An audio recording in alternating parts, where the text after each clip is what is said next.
মূলো খেতে প্রায় অনেকেই অপছন্দ করেন, তবে মূলো তো খুবই দরকারি আর খেতেও কিন্তু সুস্বাদু হয়।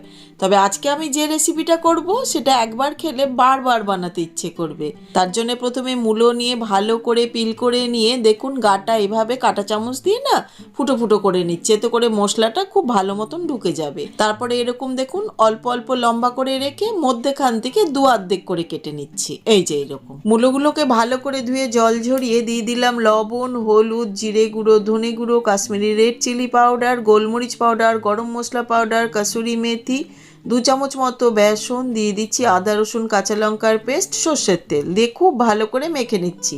মাখা হয়ে গেলে পরে কিছুক্ষণের জন্য রেস্ট করতে রাখছি। এবার কড়াইতে সর্ষের তেল গরম করে দিয়ে দিলাম কয়েক দানা মেথি, গোটা সর্ষে, একটা শুকনো লঙ্কা, অল্প একটু হিং পাউডার। ফোড়নটাকে নেড়ে নিয়ে আদা রসুন কাঁচা লঙ্কার পেস্ট দিয়ে অল্প একটু ভেজে কাঁচা পাকা টমেটো আর মটরশুঁটি দিয়ে আবার খানিকক্ষণ কষিয়ে নিয়ে দিয়ে দিচ্ছি লবণ। লবণটা দিয়ে খানিকক্ষণ কষিয়ে নিচ্ছি।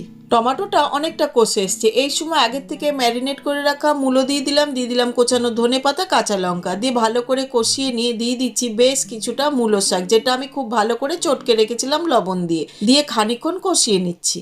খুব ভালো করে কষিয়ে নিচ্ছি, কষাতে কষাতে প্রায় আধা সেদ্ধ হয়ে গেছে। এই সময় দিয়ে দিচ্ছি বাটিটা ধুয়ে অল্প একটু জল দিয়ে ভালো করে নেড়ে মিশিয়ে প্রায় 5-7 মিনিটের জন্য ঢাকা দিয়ে দিলাম। প্রায় 7 মিনিট হয়ে গেছে, ঢাকাটা খুলে নিচ্ছি। এবার দিয়ে দিচ্ছি অল্প একটু চিনিটা দিয়ে খুব ভালো করে নেড়ে মিশিয়ে আরো 1-2 মিনিট আমি জাল দিয়ে নিয়েছি। দেখে নিচ্ছি, দেখুন কত সুন্দর নরম হয়ে গেছে, অথচ একেবারে গলে যায়নি। ব্যাস রেডি।